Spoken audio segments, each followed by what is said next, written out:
தோழர்களுக்கு வணக்கம். மலையாளத்தில் 2008ஆம் ஆண்டு வெளியான நாவல் தான் ஆடு ஜீவிதம். பென்யாமின் எழுதின இந்த நாவல் முழுக்க முழுக்க உண்மையை அடிப்படையாக கொண்டு எழுதப்பட்டது. மலையாளம் மட்டும் இல்லாமல் பல மொழிகள்லேயும், குறிப்பாக தமிழ்லேயும் மொழிபெயர்க்கப்பட்டு பெரிய வரவேற்பு பெற்றுச்சு. கேரளாவில் ஒரு அழகான கிராமத்தில் தன்னோட மனைவியோடு வாழ்ந்து வர நஜீப் வேலை தேடி சவுதிக்கு போகிறார்.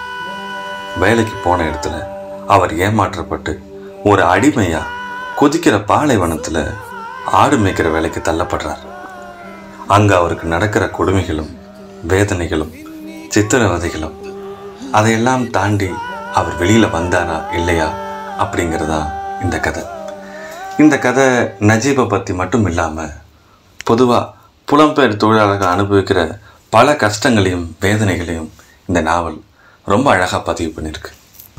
இன்றைக்கி இந்த நாவலை பற்றியோ இல்லை இந்த நாவல் இன்றைக்கி படமாக வெளியாகி தியேட்டரில் ஓடிக்கிட்டு இருக்கு கோட் லைஃப் ஆடு ஜீவிதம், அதை பற்றின ரிவ்யூவோ பார்க்க போகிறதில்ல. இந்த நாவலில் இருந்து ஒரே ஒரு பக்கத்தை மட்டும் உங்கள் எல்லாருக்கும் படித்து காமிக்கணும்னு ஆசைப்பட்டோம். பாலைவனத்தில் குடிக்க தண்ணி கூட இல்லாமல் நான் வறண்டு இருக்க நிலையில் தன்னோட மனைவி தன்னை நினச்சி கவலைப்படக்கூடாதுன்னு அவளுக்காக ஒரு கடிதம் எழுதினார் நஜீப். தன்னோட மனைவி சைனுக்காக நஜீப் எழுதின கடிதம் இதோ. என் பேரன்பிற்குரிய சைனு, நான் பத்திரமாக வந்து சேர்ந்தேன்.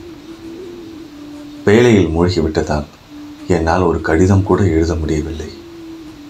நீ என்னை குறித்து கவலைப்பட்டிருப்பாய் என்று தெரியும். வீணாக கவலை கொள்ளாதே. உன் இக்கா இங்கு நன்றாக இருக்கிறேன். பாலும் கம்பளியும் தயார் செய்யும் மிகப்பெரிய நிறுவனத்தில் வேலையில் இருக்கிறேன். இது ஒரு நல்ல வேலை.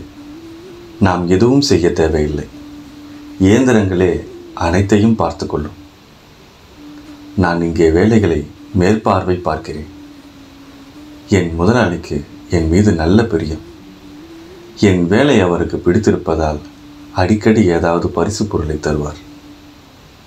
நல்ல வசதியான இடத்தில் தங்கியிருக்கிறேன். கட்டிலில் உட்கார்ந்தால் என்னை சுற்றி இருக்கும் அனைத்தையும் பார்க்கலாம். அந்த காட்சி மிகவும் அழகானது. உணவை பற்றி சொல்ல வேண்டுமே, இதுவரை பார்த்திராத புதிய உணவுகளை அர்பாப் தினமும் எடுத்து வருகிறார்.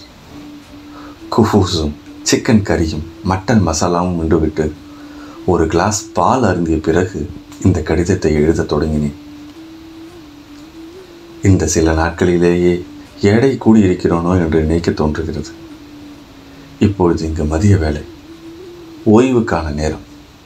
இன்னும் சிறிது நேரத்தில் வேலைக்கு திரும்பிச் செல்ல வேண்டும். அதுவரை இனிமையாக வீசும் இந்த காற்றின் கீழ் கொஞ்சம் உறங்கிக் கொள்ளலாம். நம் ஊரிலிருந்து சிலர் இங்கு என்னுடன் இருக்கிறார்கள். ராவுத்தன், ராகவன், விஜயன், பொக்கர், இன்னும் பலர். நான் அவர்களுடன் பெரிதாக உரையாடுவதில்லை. அர்பாப்பிற்கு பிடிக்காது. இப்போதைக்கு இவ்வளவுதான்.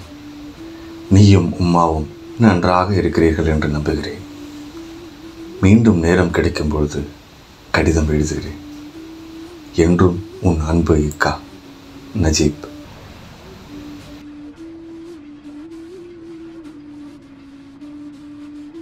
கடிதத்தை மடித்தேன். கண்களை மூடினேன். சிறிது நேரம் அழுது. அந்த கடிதத்தில் உண்மை இல்லை, ஆனால் என் கண்ணீரில் இருந்தது. அந்த உண்மையை யாரும் படிக்கவில்லை. பெரியோரே